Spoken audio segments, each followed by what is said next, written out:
Distancia entre rectas. Sabemos que las rectas pueden ser coplanares o alabeadas. Si son coplanares, tenemos posibilidad de que tengan intersección o de que no tengan intersección.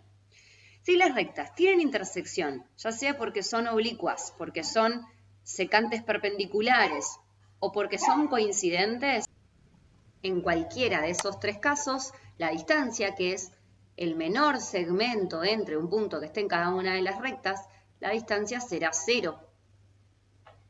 Si las rectas son paralelas, no coincidentes, su distancia equivale a calcular la distancia de un punto de una de ellas hacia la otra. O sea que la distancia de este punto P a esta recta R es equivalente a calcular la distancia entre las rectas S y R. Y esto va a pasar para cualquier punto que me den de cualquiera de las dos rectas. Entonces, si las rectas son paralelas, trabajaré con distancia de punto a recta. Elijo el punto de una de las rectas y veo a qué distancia ese punto está de la segunda recta. Si es en R2, uso la fórmula de R2. Si es en R3, uso la fórmula de R3. Ahora, si las rectas son alabeadas, la cosa cambia. Las rectas son alabeadas cuando no existe un único plano que las contenga. Imaginamos esto en 3D y tal vez puedan ver que no existe un único plano que las contenga. Pero sí existiría la forma en la que yo piense dos planos paralelos entre sí que cada uno contenga a una de estas rectas. Por lo tanto, la distancia entre las dos rectas va a ser la distancia que hay entre estos dos planos. Esto que se supone que estoy marcando es un segmento que es perpendicular tanto a la recta 1 como a la recta 2. Sabemos que siempre que nos dan la ecuación de una recta, nos dan un vector director y un punto, ya sea el vector 1 y el punto 1, como sea el vector 2 y el punto 2. No sabemos dónde se ubican. Tienen por qué estar como alineados, ¿no? Puedo decir que el punto 1, no sé, es este, y que el punto 2 es el verde que marqué ahí, ¿sí?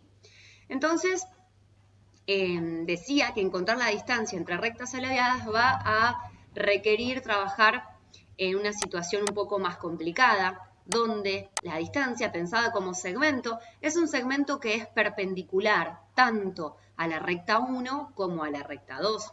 O sea que si lo pienso como vector, este vector paralelo a la distancia o al segmento que representa la distancia es un vector que es perpendicular tanto a B1 como a B2. Y si nosotros tenemos dos vectores, que son B1 y B2, y yo quiero encontrar un tercer vector perpendicular simultáneamente a ellos dos, vimos en la unidad anterior que la forma de hacerlo es calculando el producto vectorial entre B1 y B2. Esto me va a dar solamente un vector que sea perpendicular a las rectas y que sea paralelo al segmento cuya medida es la distancia de recta 1 a recta 2. Entonces, un poquito es bajo este panorama sobre el que vamos a trabajar, ¿sí? Yo marqué al vector normal con sentido hacia arriba, porque se me ocurrió dibujarlo así con sentido hacia arriba, pero sabemos que el vector normal está para darme una dirección. El sentido es indistinto si es hacia arriba o si es hacia abajo.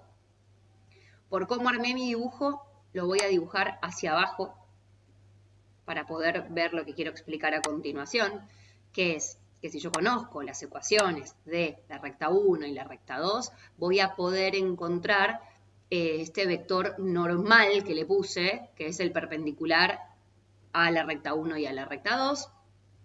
Y a la vez, si conozco las ecuaciones de las rectas, voy a conocer un punto de cada recta, entonces voy a poder armar este vector P1, P2.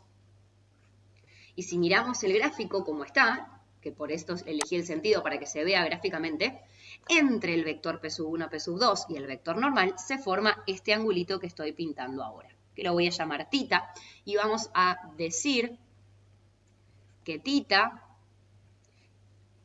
es el ángulo que está formado por el vector P1, P2, y este vector, que lo llamé n para abreviarlo, pero en realidad el vector n es el resultado del producto vectorial entre los vectores directores de las dos rectas.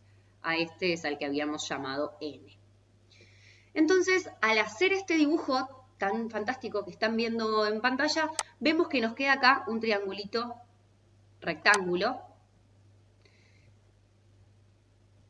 Ahí me queda el triángulo rectángulo, donde quiero involucrar al ángulo, quiero involucrar a la distancia, que ojo porque la distancia no es la medida de n. El vector n yo no sé si justo va a medir lo mismo que la distancia. ¿Sí? La distancia es este segmento amarillo que lo quiero involucrar y que, como verán, es el cateto adyacente a tita.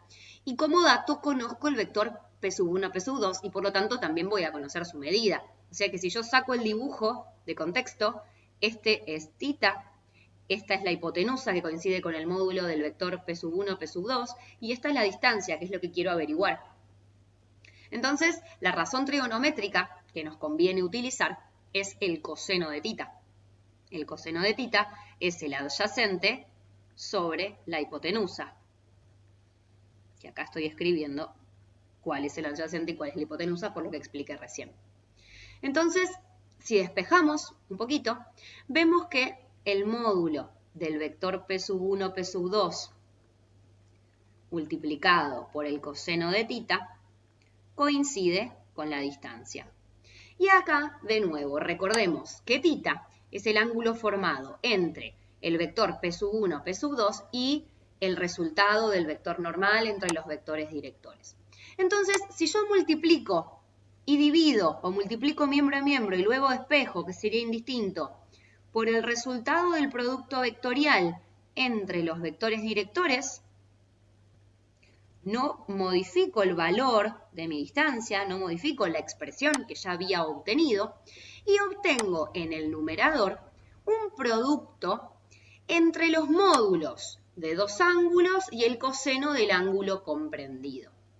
Que, si fueron haciendo los resúmenes, como les fui indicando clase a clase, recordarían que este numerador coincide con el producto escalar entre el vector resultante del producto vectorial entre los vectores directores y el vector P1, P2.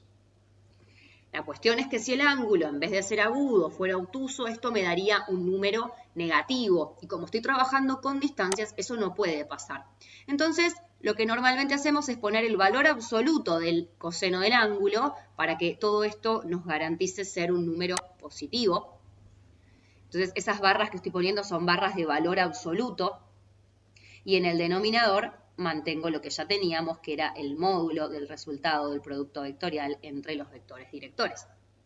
Entonces, si miramos esto, que no es más que la fórmula de distancia entre rectas alabeadas, vemos que en el numerador tenemos un producto mixto entre el vector director de la recta 1, el vector director de la recta 2 y el vector que tiene origen en la recta 1 y extremo en la recta 2, o al revés, sería indistinto.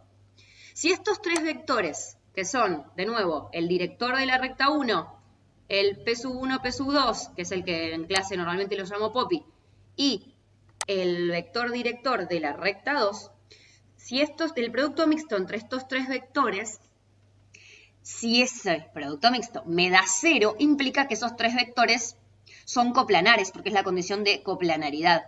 Y si estos tres vectores son coplanares, quiere decir que el vector P1, P2 va a estar en el mismo plano de la recta 1 y de la recta 2. Y por lo tanto, las rectas no serían alabeadas, sino que serían coplanares.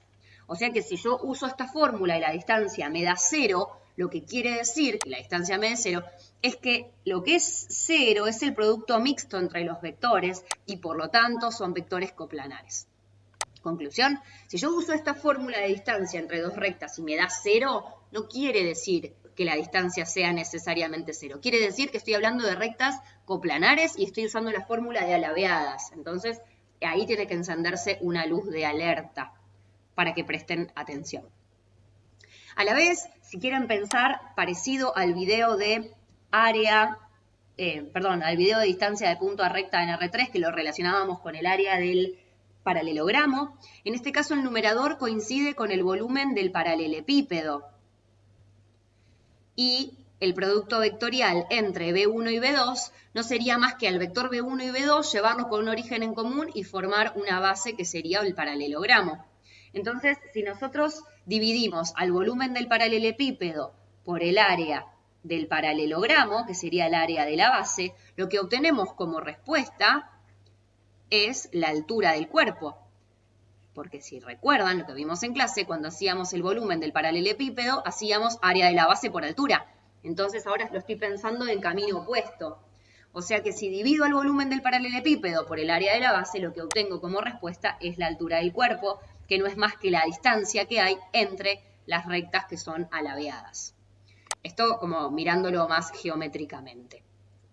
Entonces, nada, se los digo como para que recuerden de dónde salen o para que puedan vincular y no mezclarse cuáles son las fórmulas, ¿sí?